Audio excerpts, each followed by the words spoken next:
What's up, guys? Welcome to Play Infinite. I just wanted to take this opportunity to give you guys my first thoughts and kind of first impressions of the Samsung Galaxy S3.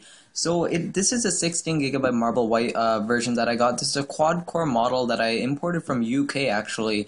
So it's kind of a different one than the North American model. So the North American has a dual-core Snapdragon S4 and it has 2 GB of RAM. This one has a quad-core Exynos processor. However, it only has 1 GB of RAM. We're not sure which one's better, but you can go and get a sense of how this device is in my many previous videos that I made on the software, the hardware, and even a couple of benchmarks videos that I made.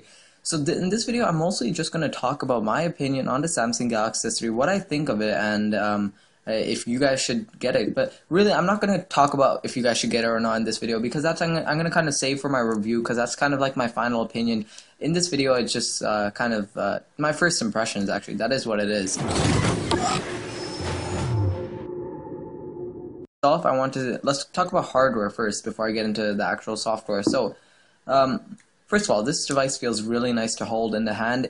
The curves on this device are amazing. I'm not even joking here when I say this, but it is very nice to hold in the hand. I've come from the HTC One X, which you can see right now on the reflection of this device. The device that's recording right now is my HTC One X in 1080p HD. So again, click that HD button, and you can I could even prove it to you maybe. I'll show you. There we go. HTC. You can see that logo. Anyways, Samsung Galaxy S3 is really nice to hold in the hand. I love holding it. Basically, it's you don't even notice it's there. Again, it is like a pebble. Now I realize it. One thing that you'll notice is that the front of the glass, I'm not sure you might be able to see that or not. The front of the glass it's a bit curved. It's not as curved as like you'll be able to see it, but it is a bit curved, and I kind of like that of the Galaxy S3. Hopefully this could focus in, but I'm pretty sure even if it does focus in, you won't be able to see the full picture just because the curve is very minute. It's not a huge curve, but it's there and it's curving around the whole screen. So it goes like it's like a curve around the entire screen, and I really like that. It gives it that nice pebble look. Of course, the backs also, it has huge curves on the back, no matter what. The top, the back, the bottom, the sides. The curves are what this phone's all about, and that's what makes this phone feel really nice in the hand.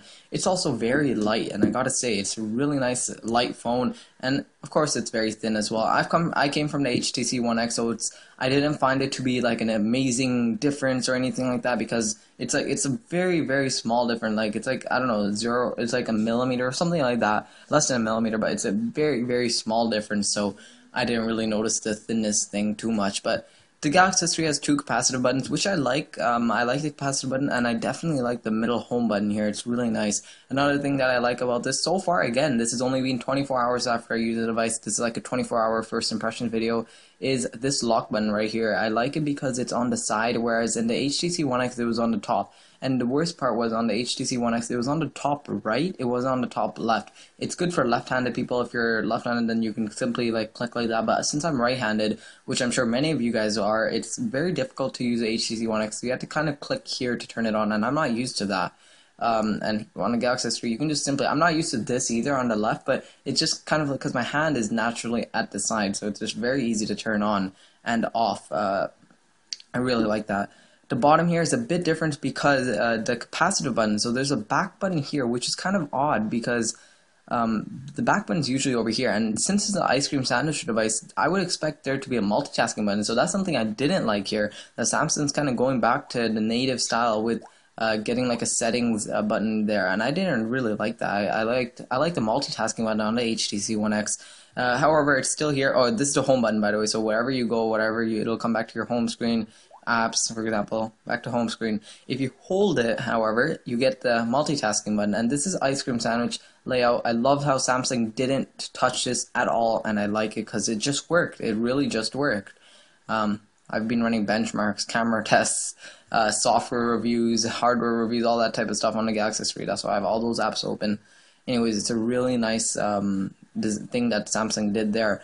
TouchWiz, it's okay. It's not bad so far once I'm using it. It's not bad. It's not really interfering with me too much. I kind of like the extra stuff that Samsung added, such as like S-Memo and these type of things. And these were really good when Samsung added it. It's a lot of customization here. Let me just change some stuff. A lot of customization. It's really cool. That's one thing that I like about TouchWiz.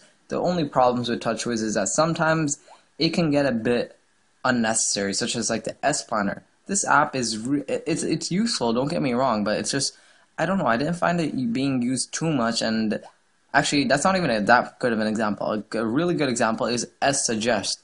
It's basically just an app that tells you what apps are good. It's like an app to tell you to buy another app. It's okay, but again, it's not really needed, and it's just kind of like a waste of space. I'm not sure if you can delete that. You could delete it. Okay, so you could delete it. In fact, anyways, I'll just take that out.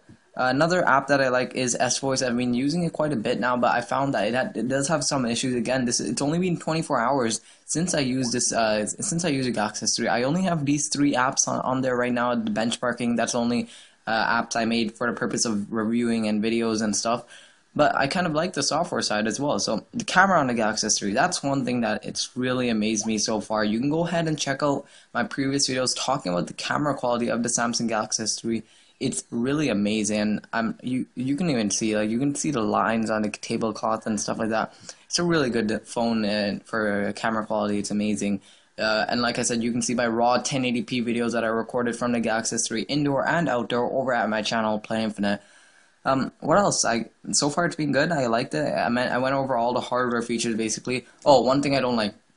When I hold my hand like this is what most people would do, because the lock screen's here. When you click the lock screen, sometimes I found that when I was kind of closing it, I would often click this volume button. It's directly sitting on my hand. I wish the Samsung either moved it up a bit. I would have liked that, but unfortunately they didn't. But this isn't a review, so I'm not going to say anything about that too much, but it's just my first impressions of the device.